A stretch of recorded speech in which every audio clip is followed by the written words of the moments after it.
Y me quiero sumar a tus palabras iniciales fundamentalmente porque este es un módulo de teoría breve, para ser un módulo, bueno, que inicialmente estábamos preparando con el compañero Marcelo Moraga, que por razones de salud pues no puede acompañarnos hoy día, lo cual es una lástima, puesto que el debate era un debate que queríamos proponer, que nos parecía bien interesante, al menos a nosotros, pero que bueno, que entonces hoy día va a estar fundamentalmente centrado en una discusión de alguna manera nueva, una discusión nueva entre nosotros como los libertarios y las libertarias, y entonces quisiera partir como desde allí. Como decía el compa, yo soy psicóloga, me formé acá en la UDECONCE, de acá harto tiempo. Actualmente estoy haciendo un doctorado en psicología, entonces se supone que como que en teoría debería aportar algo. Vamos a ver. Claro. Y lo comento porque me parece muy importante la reflexión sobre el rol de la teoría, ¿no? Fundamentalmente porque nosotros, si algo nos distingue de otras apuestas revolucionarias o de intención revolucionaria en Chile, es justamente un carácter, ¿no? Un carácter muy centrado en la práctica, un carácter muy centrado en la lucha situada, ¿no? Como en ser capaces de construir en conjunto con otros un proyecto alternativo, pero desde los lugares en los que estamos. Y desde ahí que otras propuestas de otras organizaciones más intelectuales, que levantan fundaciones, por ejemplo, nos quedan un poco lejos, ¿no? Que son compañeros con los que hay que construir también y que son necesarios en la constitución de un bloque, y eso creo que aquí es una reflexión que está bastante asentada, pero que nosotros tenemos nuestras particularidades. Y desde esas particularidades, personalmente, en un momento, militando aquí, me pareció que era necesario buscar otras herramientas, ¿no? Yo, insisto, soy psicóloga, me formé en el área comunitaria, harto trabajo de grupos, como el territorio, y resulta que el sujeto revolucionario era el sujeto trabajador, ¿sí? Y además, muy específico, ¿no? Con una línea y unas orientaciones muy acertadas, por cierto, respecto de la centralidad de los sectores estratégicos de la producción, por ejemplo, para la ingobernabilidad económica, y luego eso tiene que sumar con otros actores en torno a la ingobernabilidad política, las tesis que manejamos hoy día y que ciertamente que son un gran aporte y un gran salto en lo que hemos construido como organización. Sin embargo, yo no soy trabajadora estratégica de la producción. Ni yo, ni mis colegas, ni los espacios de trabajo, ni el 70-80% de los trabajadores en Chile. Entonces me parecía que teníamos muchas claridades respecto de un sujeto y de cómo abordar allí, y que los compañeros y las compañeras que nos antecedían habían logrado generar un avance sustantivo en ese nivel, pero que había una serie de otros sectores y que también eran mucho más cercanos desde mi propia posición, para donde no teníamos herramientas de diálogo, ¿sí? Entonces éramos clase obrera y si no nos denominábamos así, como que no funcionaba, ¿sí? Entonces, en esa búsqueda como de herramientas es que decidí estudiar y a ver qué salía, y un poco de lo que les quiero compartir hoy día son específicamente algunas herramientas conceptuales que suelen ser bastante marginadas de la discusión de izquierda o de varias izquierdas, bajo el... que aquí los compañeros los voy a usar de ejemplo, bajo el calificativo o la apelación de lo post, todo lo post, ¿no?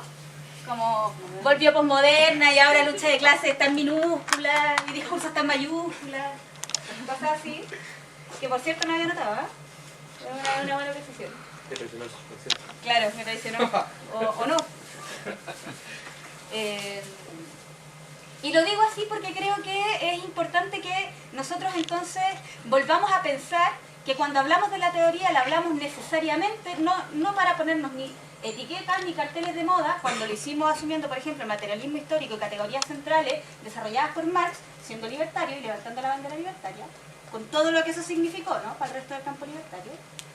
E igual ahora, ¿no?, con otras propuestas conceptuales que nos pueden ayudar a intervenir respecto de las realidades que queremos transformar.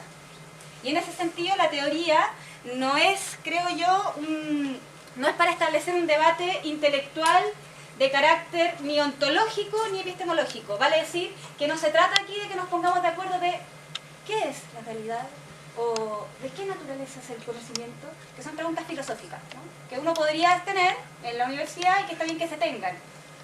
Pero no es ese el debate que a mí me interesa, aun cuando va a tocar con lo que conversemos, sino que es un debate más bien de la herramienta y de qué espacio o qué contribuciones pueden hacer determinados aparatos conceptuales para nuestra comprensión de la realidad política y para nuestra mejor intervención en ella.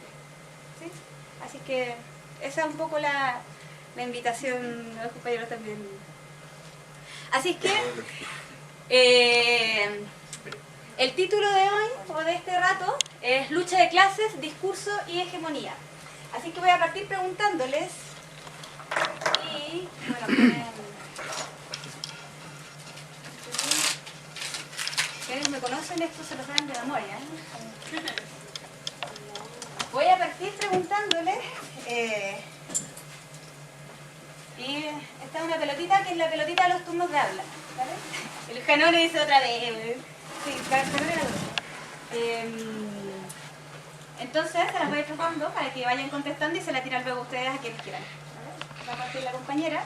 Y la pregunta entonces, ¿qué es la lucha de clases? Como el antagonismo entre los pobres y los ricos, no sé. La pugna entre dos sectores que no son iguales. En este sentido sería como el sector más pobre, el sector más rico. Que una clase es dominante y la otra es oprimida. Como un cuadro relativamente completo de nuestras ideas acerca de la lucha de clases, ¿cierto?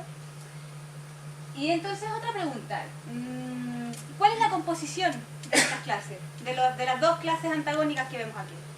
Lo que la Cami acaba de denominar como dominante y oprimida. ¿Cuál es la composición de una y de otra? ¿De producción? Porque posee los medios de producción. Bueno, claramente yo creo que tiene que ver como que una clase posee la hegemonía, puede ser, ¿Ya? a través de distintos poderes, puede ser poder económico, político, cultural. Y la otra clase pues carece de ciertas cosas porque no tenemos la capacidad de poder lograr ese tipo de cosas, el poder económico, no lo tenemos claramente, como clase oprimida o como clase explotada. Y sí, tenemos el intento de tener un poder político, pero aún así no tenemos como un frente que pueda hacer, por la redundancia, frente a este poder político que tiene la clase dominante. Claro, pero ¿quiénes somos esos nosotros que estamos situados a este lado? Esa es la pregunta. ¿Cuál es esa composición?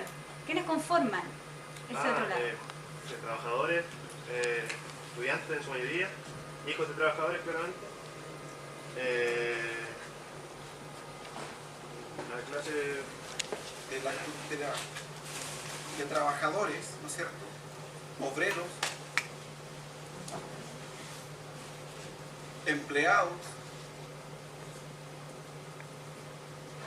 intelectuales.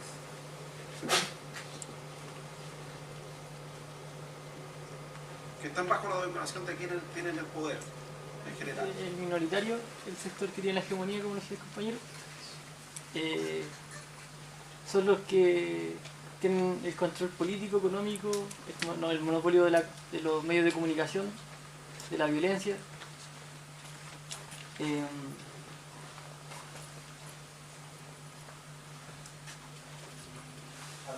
Y, o sea, bueno, en términos concretos son los que controlan los medios de producción para mantener ese control económico. Y por ello también tienen el control político para poder reproducir el sistema. Una de las diferencias de las composiciones de ambas es que la clase dominante está constituida y se constituye principalmente por ser quienes concentran los medios de producción y quienes también tienen esa posición de defender ese privilegio. Por otra parte, la clase oprimida no sé si sigue siendo la clase oprimida, o sea, sí lo es, pero también la diferencia con la otra es que está atomizada. O sea que existen un montón, por ejemplo, o sea, cuando hablamos de sujetos revolucionarios, no hablamos solamente hoy día del trabajador de la fábrica, sino que hablamos de un montón de otras expresiones de sujeto y sujeta revolucionaria a las que deberíamos pensar también en apuntar. Entonces, por sobre todo la clase dominante está constituida y ha sido como de esa manera a lo largo de la historia, y en cambio la clase oprimida es como más cambiante porque también es más diversa y más atomizada. Por los Entonces, ¿es una clase o no es una clase? Es que depende. ¿Cómo? Es que si hablamos específicamente como de la concentración de la riqueza y de la visión como marxista más clásica de quienes tienen los medios de producción y quienes tienen la fuerza de trabajo, entonces sí es una clase. Los trabajadores y las trabajadoras entendiendo el trabajo como todas las capacidades creativas y todo eso. Pero si nos ponemos como a pensar en a quién estamos dirigiendo nuestra política y así como a poder al final ver bien esa composición, nos encontramos con sujetos y sujetas múltiples, que tienen un montón de características diferentes y que por sobre todo hoy en día, y es lo que yo creo que es una parte de la reflexión también, no se sienten parte de esa clase. Como de la constitución, o sea, no se ven como parte de la misma clase, no se ven en contraposición con el dominante y como estas clases no pueden vivir sin la otra, cuando el sector atomizado se reconstituye hace disminuir la otra. Ese es el grado de dinamismo. Entonces el resto de las cosas que están nombrando secundan a eso. Parece como que las clases siempre fueran iguales, ¿no? Y estuvieran siempre constituidas y de una vez y para siempre, como si fueran una división sociológica. ¿Sí? Y me alegra mucho como que aparezca entonces la relevancia que tiene la pelea, ¿no? Como que las clases no son de una vez y para siempre, sino que están en constitución, como dice la Mariel, particularmente nosotros, si uno quisiera. ¿Y por qué quería partir por aquí? Porque hay una idea a la que se vuelve de alguna manera intuitivamente para pensar en la lucha de clase, y que es una idea muy estática de esa lucha, que es una idea además muy centrada en referentes que no son los referentes hoy día de la disputa política necesariamente, ¿no? Y que son referentes más asociados al movimiento obrero tradicional, que está situado en un contexto histórico, económico, político específico, y que no es el contexto en el que nosotros vivimos, ¿sí? Y por lo tanto, que la permanencia, digamos, de un determinado referente para entender la lucha de clases y un sujeto tradicional anclado en la figura del obrero es un recurso como a la mano, si uno quisiera, para cuando las izquierdas no entienden determinadas cosas que pasan, ¿sí? Entonces, efectivamente, hay una visión, digamos, más tradicional, que me alegro que aquí aparezca cuestionada, sobre la composición de las clases como algo predefinido, ¿vale? Como los trabajadores versus los empresarios o la patronal. Así. ¿Sí? Y así, todas las demás identidades englobadas. Y ese recurso, digamos, primario, si uno quisiera, cuando ustedes, por ejemplo, hace un rato, que es lo que alcanza a escuchar, se presentan y dicen, mis padres, yo soy de la clase trabajadora, porque mis padres son trabajadores. Sí, esa distinción, que es un recurso que es importante, tal cual lo dijeron los compañeros, y que por lo demás es real, y ya vamos a discutir sobre lo real y lo no real, a veces funciona como un mecanismo que nos impide ver, digamos, efectivamente qué decimos cuando decimos clase trabajadora, ¿sí? Y por lo tanto, cuando nosotros partimos de esta reflexión, aparece mucho menos, una composición mucho menos heterogénea que la que tenemos ahora, ¿sí? Y no por nada son las mujeres las que dicen, bueno, y los subalternos, los inmigrantes, las mujeres, ¿sí?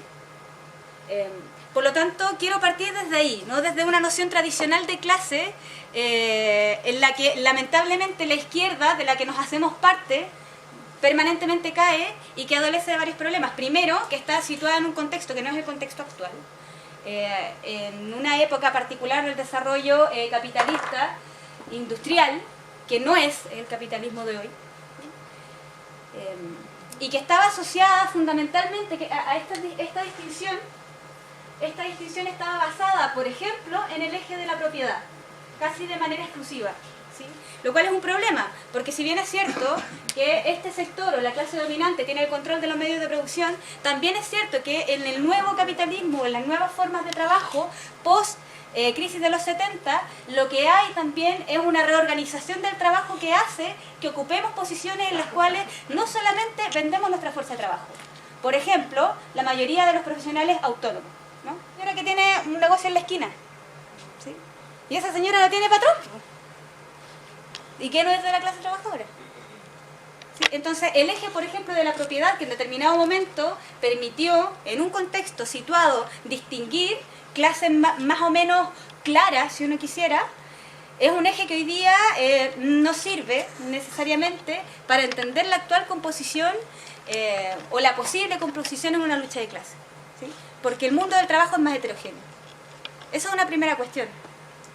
La segunda, y que es una de las principales críticas que se le ha hecho a esa manera de entender a las clases, es que sitúa una identidad política posible como la revolucionaria, ¿no? Y que es la del obrero, ¿sí?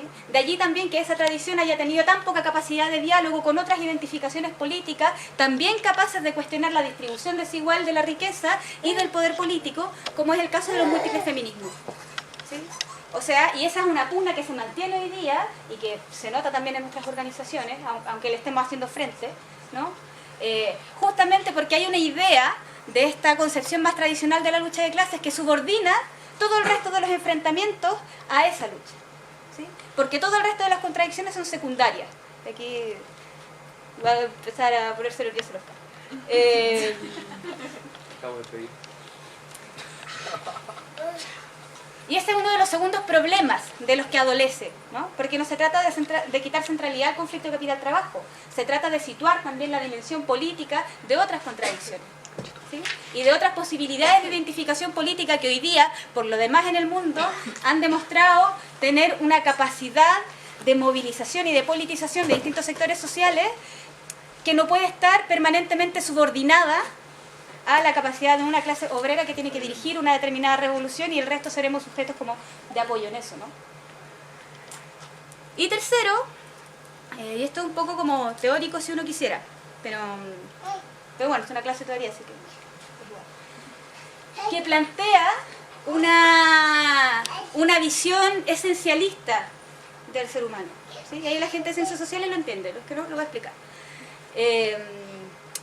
Y es como si nosotros estuviéramos determinados por la casa en la que nacimos, por ejemplo, o la familia X, o alguna de esas posiciones que ocupamos, de una vez y para siempre, ¿sí?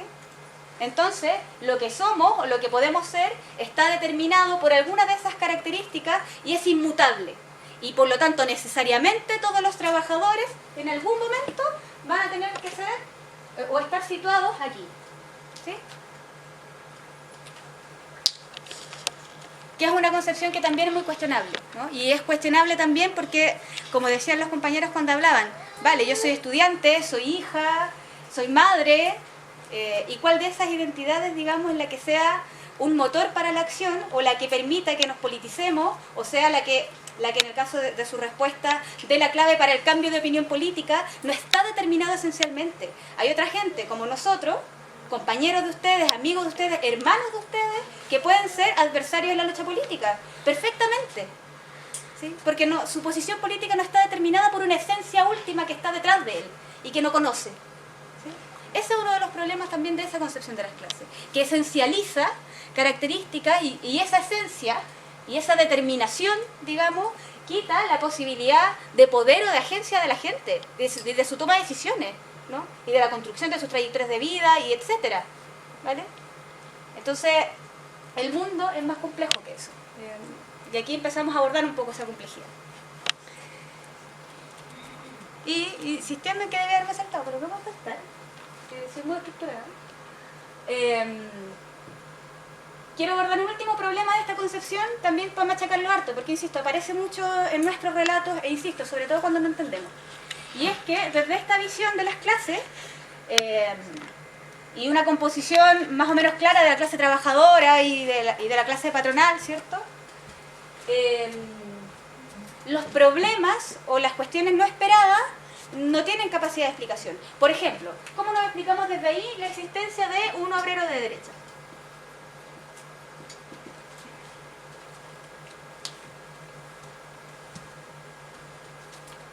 ¿Cómo se explica la existencia de un obrero de derecha?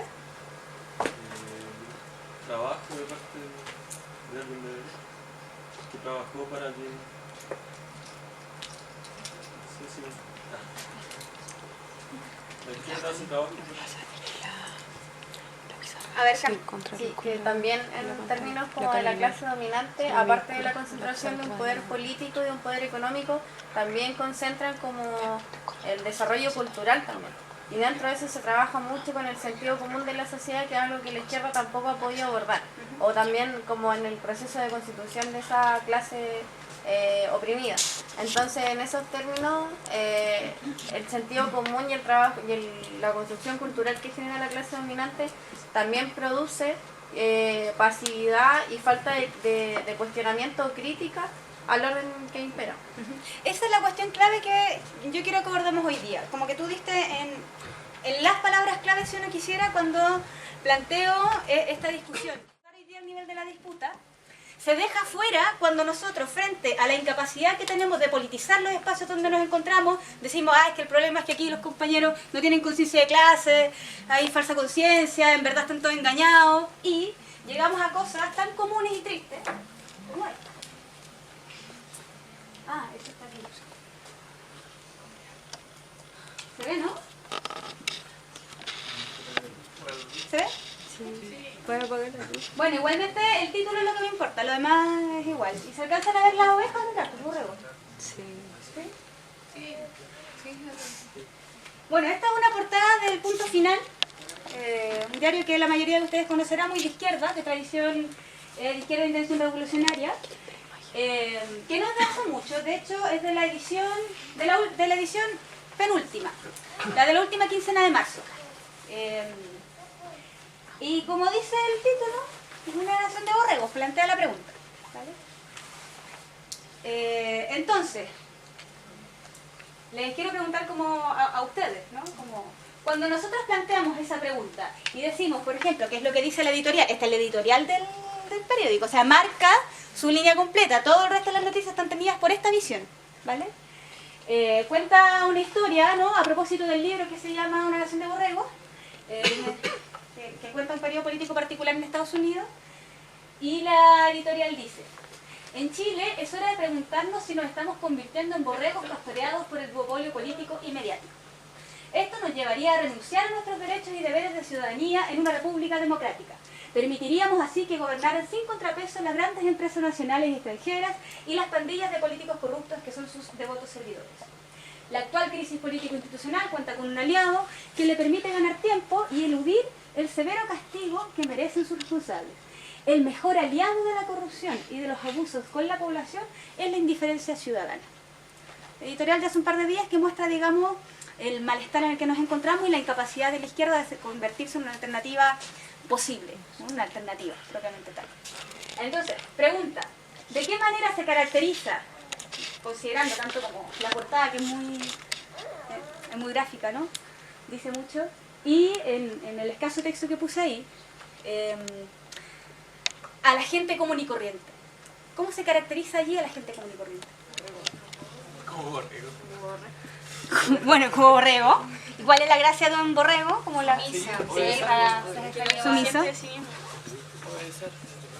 No tiene iniciativa. Sin iniciativa. No tiene conciencia de clase. Sin conciencia de clase. O una falsa conciencia, porque defiende.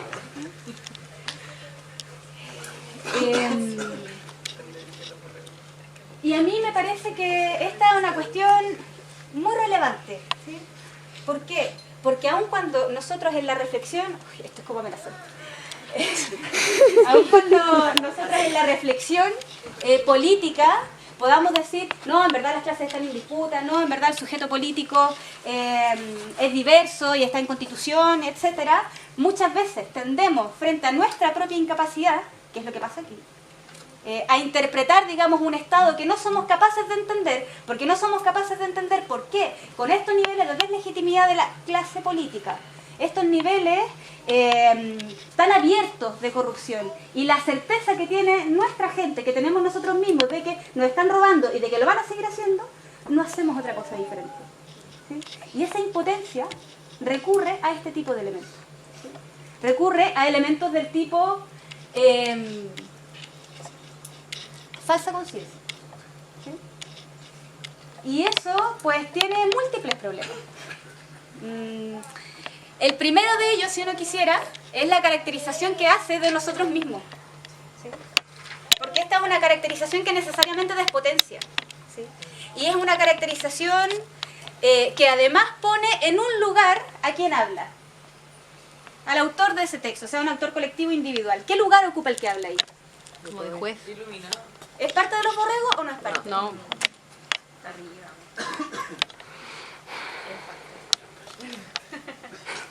Y esto es muy típico, es muy tristemente típico en la izquierda, y es muy tristemente típico cuando nosotros nos quedamos sin recursos, porque ojo, también somos parte de la izquierda. ¿Sí? La idea entonces de que hay un cierto grupo de iluminados, ¿sí?, que tiene la verdad respecto de por qué estamos así como estamos, y todos los demás que no lo ven, por distintas condiciones, porque a veces cuando lo pensamos bien, en verdad vemos como los aparatos ideológicos del Estado, como que lo vemos, pero en determinado momento, frente a, insisto, a nuestra incapacidad, volvemos a pensar en esto. ¿Sí? En el fondo lo que hay ahí es una división del pueblo entre quienes van a ser los iluminados que hagan de vanguardia de la revolución y le enseñan a los demás el camino que ellos, cuáles borregos, tienen que seguir. ¿Sí? Y esa es una posición política que nosotros no podemos sostener. Por lo tanto, quería partir como desde esta caracterización porque es una manera que a veces nos cuesta ver y que creemos que tenemos superada de alguna manera, ¿sí? Respetando muchos compañeros como los que escriben el punto final, con una trayectoria militante que nosotros no tenemos, por ejemplo, ¿sí? Pero que vuelven a caer, digamos, en este tipo de construcciones políticas que lo que hacen nuevamente es encerrarnos en nuestras propias convicciones, porque nosotros tenemos la verdad, la tenemos hace mucho tiempo. No sé si a esa gente algo le dice que no hayamos logrado todavía hacer la revolución aquí, me cuestiono yo qué nivel de verdad tenemos ahí, pero que es un problema y que es un problema político mayúsculo en el que nosotros no podemos caer. ¿Sí? Y para eso una herramienta importante y que es muy importante de concebir es el discurso. ¿Sí? Y entonces hoy día lo que vamos a abordar es justamente el rol que tiene el discurso, las prácticas discursivas, de la manera que lo voy a presentar ahora, en la disputa política. ¿Sí? Para hacerle frente también a este tipo de concepciones que nos vuelven a encerrar en una determinada concepción de la lucha de clases que no está acorde con nuestro tiempo, ¿sí? Y que en determinado momento fue útil, ¿sí? Y en determinado momento era adecuada, pero que hoy no nos permite avanzar más allá de donde hemos podido avanzar. Aprender nuestros posicionamientos diversos en la composición, digamos, de los bloques en pugna, me parece que una herramienta conceptual importante es la noción de discurso. ¿Sí? Y entonces vamos a salir, y este es el primer desafío, para entender aquello, de la idea tradicional del discurso como algo separado de lo que las cosas son. ¿Sí? O sea, tenemos lo que las cosas son, como una botella de agua, y lo que decimos sobre esas cosas. ¿Sí? Tradicionalmente hemos hecho esa separación como una separación que muestra al discurso no como lo que es, sino como lo que se dice que es. ¿Me siguen, no? Colegas, psicóloga también. Pues entonces, y que cuando, bueno, visitó Quilicura, se hizo amigo de gente, y trabaja en metro, pero no es trabajadora de metro. ¿Alcanzan a leer lo que ella es? No. Me Gustavo, ahí para que los demás escuchen. Dice socio de negocios en Metro. Es socio de negocio en metro, pues.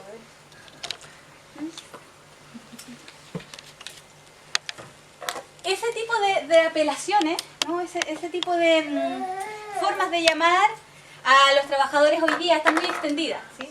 Son colaboradores o son asociados, socios de negocios, hay múltiples maneras. Y son maneras que no solamente tienen que ver con una etiqueta, sino que también es altamente probable que tenga que ver con formas de participación en la empresa. ¿Sí? Con formas de participación no en la organización del trabajo, sino que formas de organización respecto de los capitales de la empresa, que en la mayoría de los casos son nimios, son así que nada, ¿vale? casi que nada, pero son socios.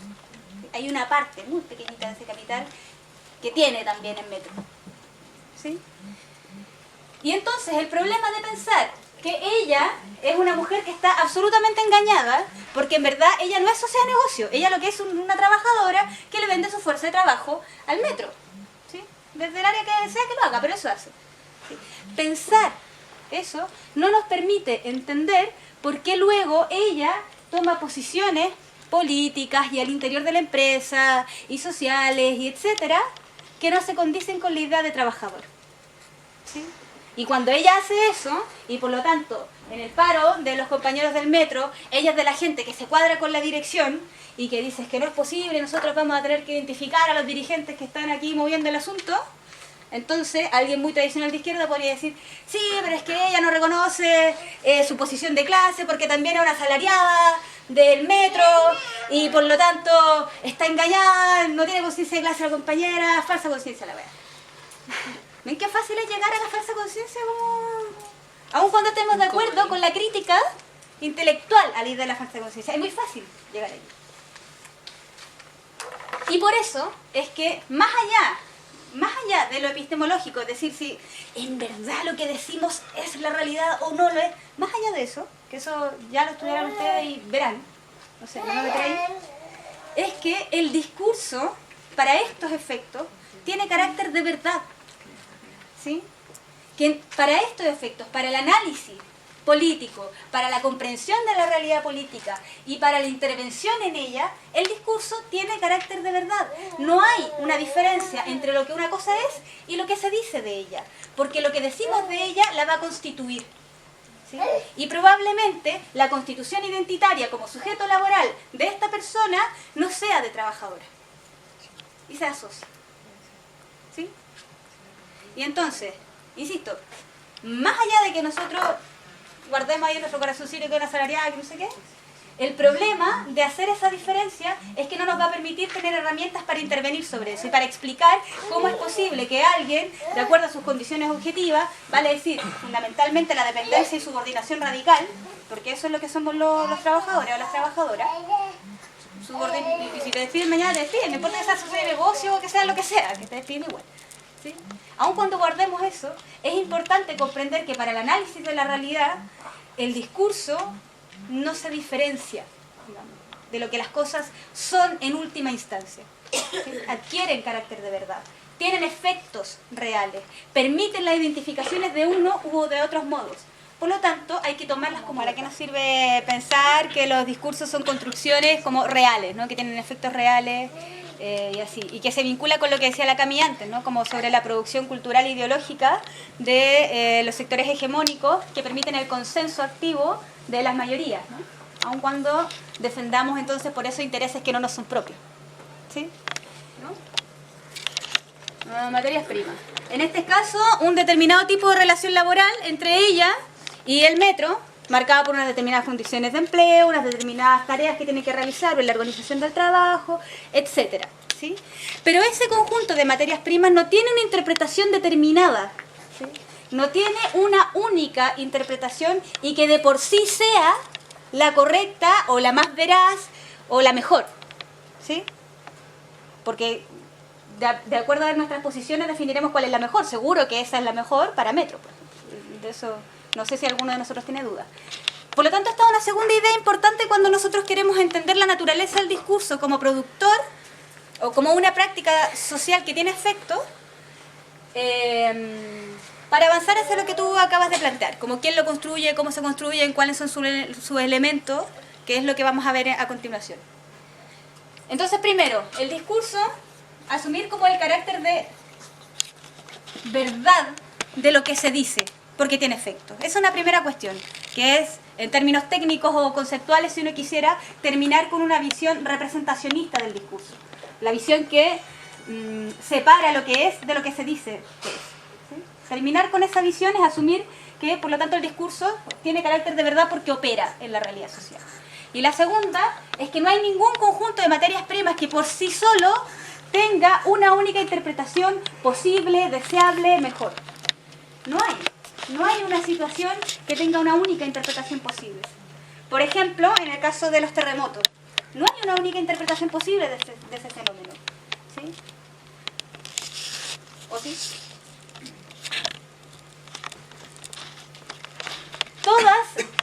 materias primas. El conjunto de los hechos sociales son hechos sociales que no tienen significación de por sí, que hay actores que le dan significado, que es lo que tú acabas de decir.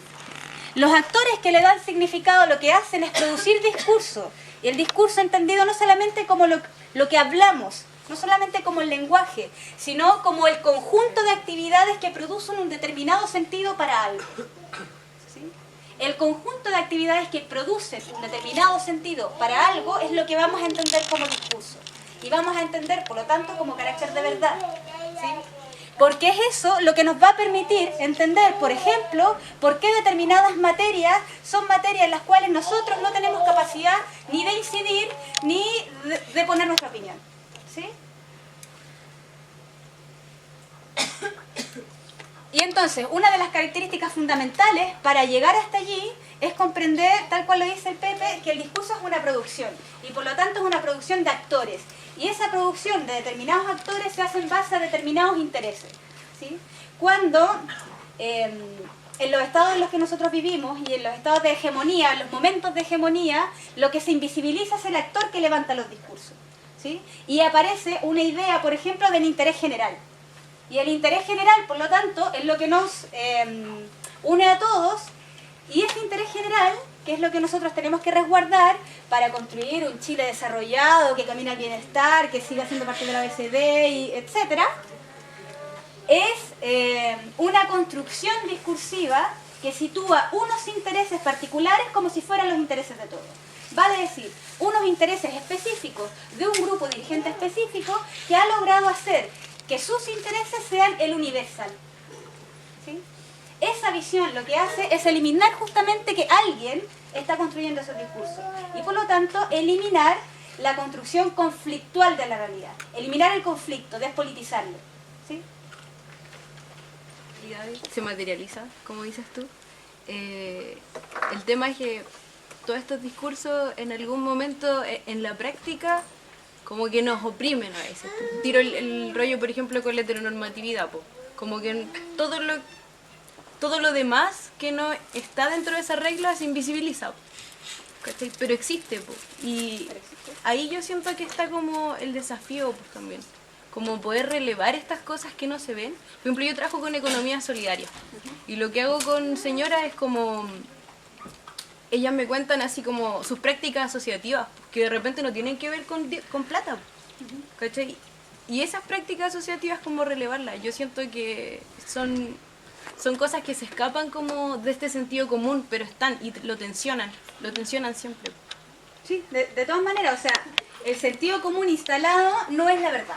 ¿Sí? Como, no voy a usar esa palabra porque acabo de decir que el discurso es la verdad, pero digamos que no es nuestra realidad si uno quisiera, ¿vale?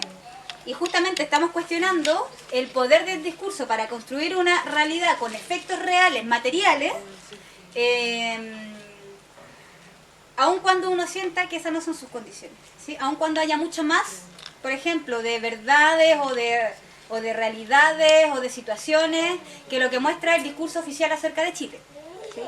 Que dicho sea de paso, muestra lo que muestra, ¿no? El jaguar de Latinoamérica todavía esa es una visión que está muy arraigada, ¿no? Como un compañero en la mañana decía, no sé qué compañero porque lo escuché de atrás y creo que no lo conozco.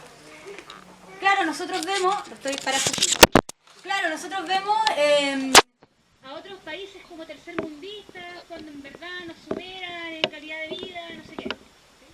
Eso está dando cuenta del sentido común, ¿sí? Y eso es que nosotros, en Chile, los chilenos, Chile como nación, no es tercermundista.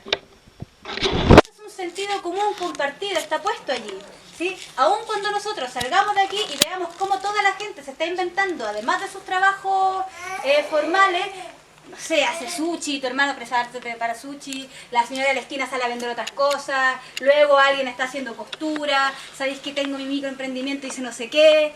Sabemos el conjunto de actividades que van contra esa idea de desarrollo, ¿no? Pero que también forma parte del sentido común. ¿Sí? Por lo tanto, esa reflexión que tú haces es muy importante justamente porque lo que nos interesa es develar el carácter y la centralidad que tiene ese discurso en la construcción de hegemonía. Y por lo tanto de consenso activo por parte de nosotros.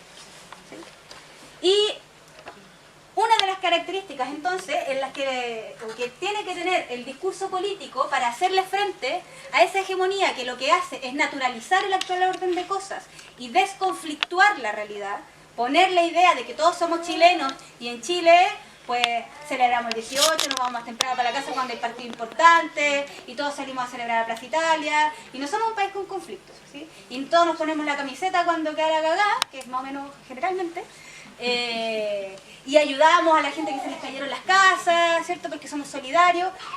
Se elimina el conflicto entre nosotros. Esa es una de las características fundamentales del discurso despolitizante, que elimina el conflicto. ¿Y a quién le sirve eso? Pues a quienes están produciendo ese discurso para mantener sus intereses como si fueran el interés general de la población. Entonces, tengo que decirlo, el año pasado, a finales del año pasado, y esto no lo puse aquí, pero bueno, filo, ¿se acuerdan ustedes que en todo el auge que estaban teniendo las reformas de Michelle Bachelet, empezaron a hablar de desaceleración económica? ¿Sí? Entonces vamos a tener que previsar la reforma y previsar además la distribución del presupuesto, porque la desaceleración económica, y eso copó las portadas, las discusiones políticas, copó todo, ¿sí? Y eso muestra, digamos, que la aceleración o desaceleración económica es el indicador con el que se mide el bienestar relativo de la población, su interés general. Es el interés general de toda la población mantener los niveles de crecimiento de la economía, ¿sí? Ese es el interés general, eso es lo que está bien para todos. Y uno puede cuestionar perfectamente por qué ese es nuestro interés si el problema no es de producción de riqueza, el problema es de distribución de ella, ¿sí? Entonces, ese es un ejemplo muy gráfico de un discurso hegemónico que lo que hace es poner los intereses de la clase dirigente como si fueran los intereses de todos. Y por lo tanto, nuestra tarea a nivel discursivo es politizar, ¿sí? Y el discurso político, entonces, tiene unas determinadas características. Oh, no está aquí. Bueno, no está ahí, pero lo tengo aquí. Entonces, para politizar cualquier hecho, nosotros tenemos que ser capaces de construir un discurso, de armar un relato sobre unas determinadas materias primas, ¿sí? Que tienen que cumplir al menos tres condiciones. Primero, sobre la base de identificar esas materias primas como un problema, identificar responsables. ¿Sí? Responsables del problema. Esa es la primera característica, ¿no? Luego, la segunda de ellas es identificar unas determinadas víctimas de esta situación. ¿Sí? Hay unos responsables de una situación determinada, unas determinadas víctimas de esa situación y una solución alternativa. O sea, esto podría ser de otra manera. ¿Sí? Cuando nosotros elaboramos un relato que incorpora estos tres elementos, somos capaces de mostrar el conflicto existente sobre algo que antes no era un conflicto. ¿Sí? Por ejemplo, un ejemplo que es bien atingente a la composición del grupo y a que entendamos como nuestros últimos años también como de movimiento social, si uno quisiera, del que somos parte, que es el caso de la educación, ¿sí? Que es el caso más cercano. En el caso de la educación, por largo tiempo, no poder llegar a la universidad, por no poder pagarla o tener unos altos niveles de endeudamiento a propósito del CAE y de todas las formas crediticias que hacían que saliéramos de la universidad, y que salgamos todavía, de la universidad con sendas deudas, era un problema privado. ¿Sí? Era un problema privado.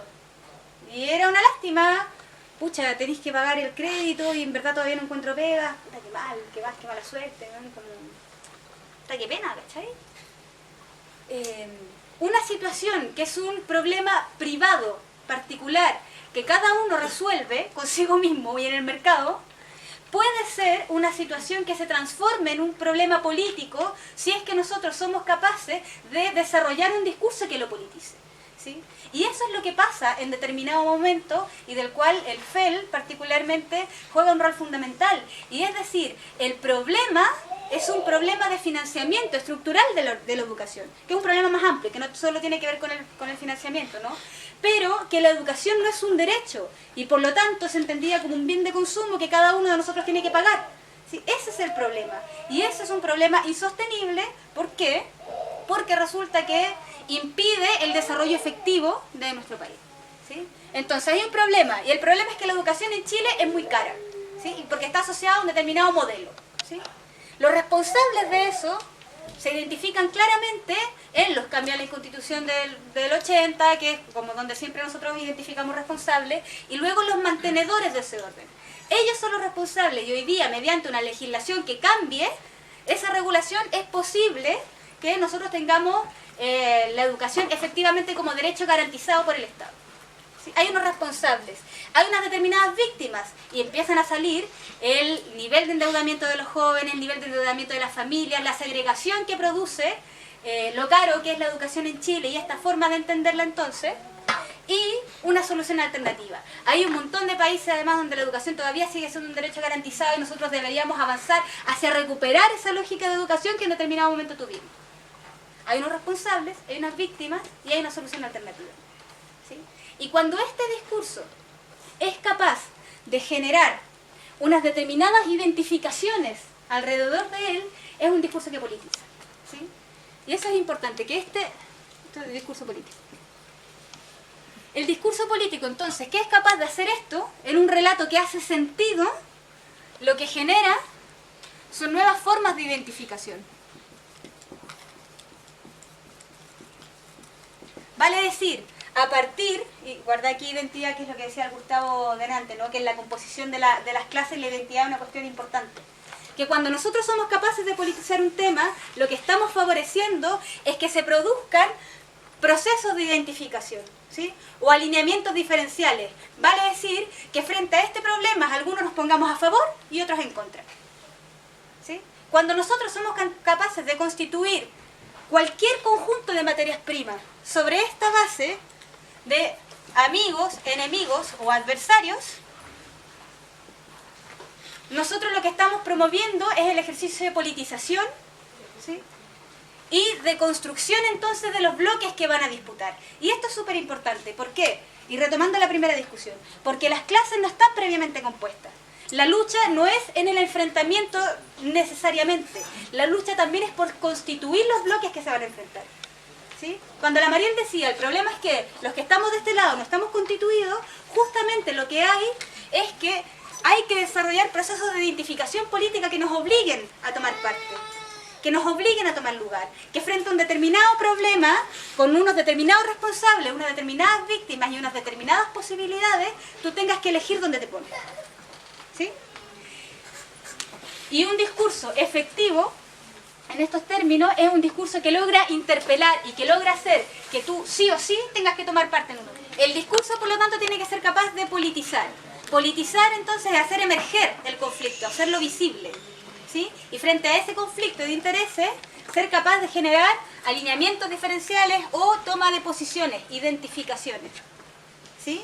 Esta toma de posiciones es fundamental y es la tarea en la que nosotros nos encontramos hoy día. ¿Por qué? Porque estamos constituyendo un bloque popular. Esa es la tarea en la que estamos. Si nosotros traducimos, por ejemplo, algunas de las tácticas que tenemos que desarrollar para este periodo, de acuerdo a la línea política que compartimos como Izquierda Libertaria, hoy día lo que nosotros tenemos que ser capaces, considerando todas ellas, es ser capaz de construir, como decía Pablo delante, una voluntad colectiva mayoritaria, ¿sí? Una voluntad colectiva que dé cuenta de esa toma de posiciones en contra del modelo neoliberal y en contra del actual estado de cosas, ¿no? La composición de ese bloque es lo que está en juego hoy día. Y el discurso juega un rol fundamental para la composición de esos bloques. Porque actúa, porque genera posiciones diferentes, porque es capaz de tensar a quienes estaban en la comodidad de la indefinición, ¿sí? A tomar alternativas, a tomar posiciones. Y por lo tanto un discurso va a ser más eficaz en la medida que la fuerza movilizadora que ella tenga, la capacidad de mostrar el nivel de la amenaza si es que nosotros no nos defendemos y tomamos posición, va a ser aquel que nos permita acelerar procesos de politización allí donde nos encontremos. Extremadamente pulcra, ¿ya? En la realidad. ¿Ya?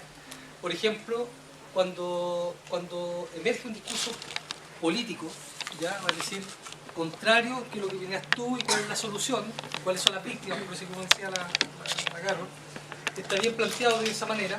También operan mecanismos de autodefensa inmunológica, por decirlo así, del modelo, del sistema. Y eso implica también de que rápidamente se desestructura el discurso. O sea, ante una situación dada, emerge un discurso de ruptura, más o menos que eso, pero viene una contraofensiva, rápidamente. Por ejemplo, en materia de educación, se pretende elevar ese grado de conflicto que tú evidencias como una verdad consensuada en la sociedad. Por ejemplo, sí, en Chile tiene una deuda con la educación pública. Sí, los gobiernos no hemos hecho lo suficiente. Y sí, efectivamente, hay víctimas. Pero la solución es esta. La solución del movimiento estudiantil es otra. O la solución de los trabajadores, lo mismo, la misma situación. O sea, la falta, digamos, de redistribución de la riqueza, etc. O sea, toman tu discurso, pero la solución que instalan, y como tienen mayor capacidad de maniobra, es la de ellos. Y desestructuran y desmovilizan lo que tú fuiste capaz de politizar en algún momento. Exacto. Entonces también eso hay que tomarlo en consideración. Porque yo me acuerdo siempre de que uno no puede dar una movida de piezas en un tablero si no sabe o no se presenta la posibilidad de un segundo movimiento. Entonces, en estos casos, es que encontramos que ante una situación dada, movimiento estudiantil, etc., emerge, discurso de ruptura, la sociedad logra encajar, se restablece un discurso restaurador sobre la base de asumir asumir el diagnóstico como parte de un diagnóstico compartido, de un consenso social, pero la solución sigue estando en los marcos. Y cuando tú discutes ya la solución es demasiado tarde, el gobierno ya gana. Por eso es que para la gente hoy día hay gratuidad. O sea, el movimiento estudiantil puede salir a la calle, 100.000 personas, y es su piso. Pero habría que ver qué nivel de respaldo tiene, si es que sigue manteniendo ese 80% de respaldo que tuvo el 2011, a lo que tiene hoy día respecto a ese discurso. Entonces también es importante entender el tema de esa manera, porque el problema es más complejo que levantar un discurso. Levantar un discurso de ruptura es fácil. Vaya, el tema es sostenerlo. Es sostenerlo, pero al mismo tiempo desestructurar el discurso que viene, el discurso restaurador. Entonces, el problema del movimiento social chileno, con esto termino, es que no ha sido capaz de resolver ese segundo tema. En 2011 y en adelante, y quizá un poco atrás, incluso con las grandes huelgas mineras, salmoneras, forestales, portuarias, se empezaron a demitificar las cosas. El salario ético, ¿cierto? Surgieron varias discusiones. Pero el paso siguiente, que es el que estamos hoy día inmersos, no somos capaces de darlo. Y hay un problema. Y que esa relación en que pudieron, en el marco de la disputa, el discurso. O sea, se recompusieron y te aislaron nuevamente. ¿Sí? Y esta es una noción de hegemonía más bien gramsciana, que considera entonces no solamente la hegemonía como una alianza que es capaz de, una alianza como de distintos sectores que es capaz de establecer el dominio, sino que pone énfasis, digamos, en que la naturaleza de esa alianza, del conjunto de los componentes que componen el bloque hegemónico, ¿sí?, cuando se componen como tales, se transforman.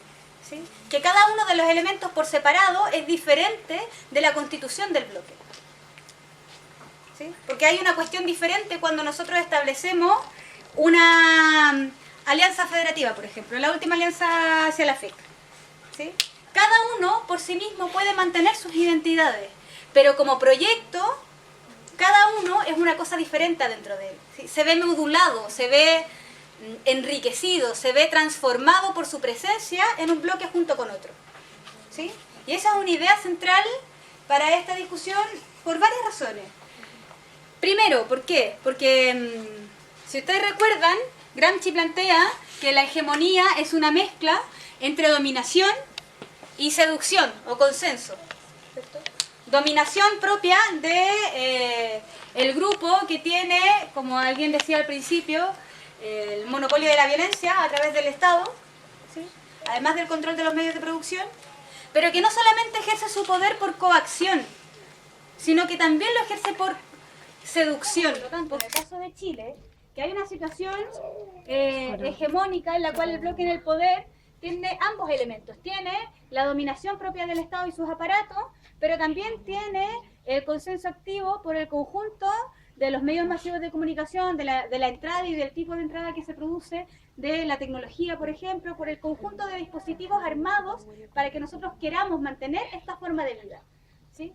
Uno de esos dispositivos, por ejemplo, es la lógica de la facilitación del consumo y el placer asociado al consumo, ¿sí? Que aparece como uno de los discursos más potentes para que nosotros queramos seguir estando orgullosos del país en el que vivimos frente a los tercermundistas Perú y Bolivia.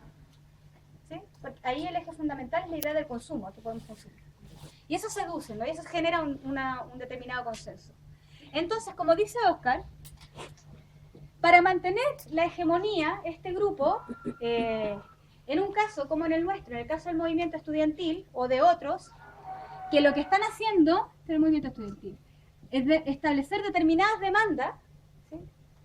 La salida, la mejor salida que puede tener la hegemonía es justamente ser capaz como de, vamos a ponerlo así, tomar una parte de tu demanda e integrarla. ¿Sí? ¿Por qué? Porque el discurso político entonces tiene que ser capaz de, como dijimos, identificar unos responsables, una determinada víctima, una solución alternativa, que se plantee en términos particulares, pero que a la vez sea capaz de convocar a otras voluntades colectivas, a un proyecto que supere la reivindicación particular y que plantee, por ejemplo, la construcción de un pueblo que está dispuesto a gobernarse a sí mismo. ¿Sí? Dentro de esa lógica, cada una de las demandas particulares tendría dos niveles. ¿Sí? La del movimiento estudiantil, la del movimiento sindical, la de la gente por las FP o el que sea. ¿Sí? Cada una de esas reivindicaciones tendría un doble nivel. Un nivel de la particularidad de los intereses gremiales o corporativos de cada uno, y el nivel de la generalidad. En el caso del movimiento estudiantil, la gratuidad, entendida como que los estudiantes y sus familias no tengan que pagar. ¿Sí? Ese es el nivel particular. Pero el nivel general es el cuestionamiento al modelo, el cuestionamiento a la mercantilización de los derechos. Y por lo tanto, la demanda incluye la transformación del rol del Estado. ¿Sí? Y esa demanda conecta con lo mismo que está diciendo el sindicalismo, con lo mismo que se está diciendo respecto al sistema previsional. ¿Sí? Entonces, esta es una propuesta bien específica que en determinado momento podemos como desarrollarla más en profundidad, porque además ahora es un barrido, digamos, ¿sí? Que lo que nos permite mostrar, ¿sí?, es cómo las luchas contrahegemónicas tienen capacidad de superar el orden actual vigente o quedarse, digamos, subordinados a la capacidad de respuesta del bloque hegemónico. ¿Sí? En el caso que muestra, en nuestro caso, ¿no?, que es lo que tú comentas, Oscar, lo que se ha dado es justamente eso, que el bloque dominante, aún en la crisis de legitimidad que enfrenta, en la crisis de representatividad, es capaz todavía de ser inteligente y por lo tanto cooptar una parte e integrar una parte de tu demanda.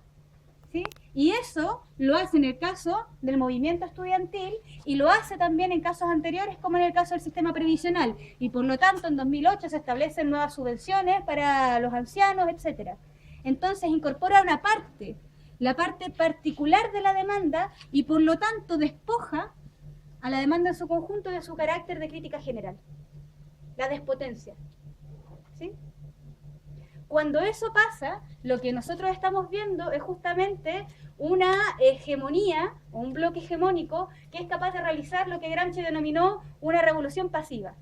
¿Sí? Vale decir, frente al conjunto de malestar, ser capaz de dar salida a ese malestar integrando parcialmente los intereses de unos que quitan su potencial de crítica general y que por lo tanto lo anulan como actor político en adelante. ¿Sí? E impiden la conformación de un bloque. Si nosotros vemos, en verdad, con todo el descrédito de la clase política, pues efectivamente han manejado bien eso. Lo que sí Gramsci plantea, y que yo creo que es importante para el análisis que nosotros hacemos de lo que hemos avanzado y cómo podemos profundizar esos avances, es que eso significa que esto que se ha integrado, esta partecita, ahora está aquí, ¿sí?, transformada y lo que tú quieras, ¿sí?, que efectivamente no es gratuidad, que es una beca transformada y todo lo que nosotros podemos decir, ¿sí?, pero ha incorporado una parte de la demanda que necesariamente transforma a este que está aquí arriba, ¿sí? Que es un poco, el ejemplo más gráfico de eso es el paso de la concertación a la nueva mayoría. Lo que ha cambiado en cada uno de ellos. Y por ejemplo, es hoy día, en este escenario, cuando nosotros vemos los polos al interior de la DC y cómo se produce, entonces la disputa interna allí. Y no en los escenarios anteriores. ¿Sí? Lo que da cuenta, digamos, de que el bloque, igual que esto no es estático, este de acá arriba tampoco. ¿Sí? Y que por lo tanto, para identificar salidas, es importante saber en qué medida esto fue capaz de regenerarse. ¿Y quién es ahora? ¿Cómo es ahora? ¿Qué elementos ha incorporado? Porque hoy día el bloque hegemónico está más fortalecido, si uno quisiera, desde esta perspectiva. ¿Por qué? Porque ha incorporado una manera de darle salida a este tipo de demanda. Por ende, para continuar en la disputa, nosotros tendremos que ver cómo es posible que esa cooptación no se suceda. Porque el aprendizaje está. Y el aprendizaje ha quedado de manifiesto en las dos reformas que se terminan de discutir ahora. En la educacional y en la sindical. Tal cual, integración parcial de tus demandas, eliminación de tu capacidad de crítica general y por lo tanto mantención de la atomización de esto. ¿Sí? Allí, y este es un modelo que ya para ir cerrando, que es el modelo como conceptual, si uno quisiera, que utiliza algunos de los intelectuales de Podemos, y es por lo que Pavel me invitó en determinado momento, yo vengo llegando, entonces quiero contar un poco la experiencia, la contaré en otro momento, pero que algunas de las herramientas conceptuales que se utilizan es sobre todo esta, que de una parte toma algunos de los elementos de Gramsci, pero es post, aunque a muchos les gusta lo post, fundamentalmente porque lleva más adelante el rol que tiene la disputa discursiva en este sentido, ¿sí? Y ahí como referencias, son referencias que para algunos les pueden sonar más y mejor o peor que a otros. Y están, por ejemplo, la lógica de las identificaciones políticas de Laclau y de Mouffe, que han inspirado, digamos, parte de la disputa que se da en este sentido. ¿Por qué lo menciono? Porque vamos a quedar un poquito más adelante solamente, porque en determinado momento podemos retomar esa discusión, insisto, al nivel de aparataje conceptual que nos permita avanzar respecto del estado en el que nos encontramos hoy día. En ese nivel, porque ahí hay muchas otras discusiones que pueden aparecer, pero para situar una última conclusión, ¿sí? Y es que en este estado de cosas, nosotros todavía no logramos, por una parte, constituir nuevos actores que sean capaces de subsidiar el momento en el que se encuentra uno de los actores protagónicos en la politización en el cambio de ciclo en Chile, que es el caso del movimiento estudiantil, ¿sí? No hemos logrado, por otra parte, aprender de esa experiencia, de lo que ha pasado en la integración parcial de esa demanda, para que no suceda lo mismo en el resto que estamos levantando, ¿sí? Que es altamente posible. Y tercero, pues no tenemos un relato, y esto me parece a mí central, como que le estoy dando vuelta, no tenemos un relato colectivo que sea capaz de mostrarnos cómo es que hemos llegado hasta aquí, ¿sí? O sea, los grupos que se encuentran constituidos hoy día, los grupos que están en disputa, son grupos que todavía son grupos parciales, más o menos atomizados, pero muy reducidos, ¿sí? Y el sentido común sigue siendo un sentido común emprendedor, como se espera que seamos, individual, un sentido común que compite, un sentido común que entiende como éxito que se saca la cresta todo el año, pero en diciembre, en enero, en febrero se va de vacaciones a Brasil, ¿sí? Que es el discurso como más propio del cambio de época que vivimos.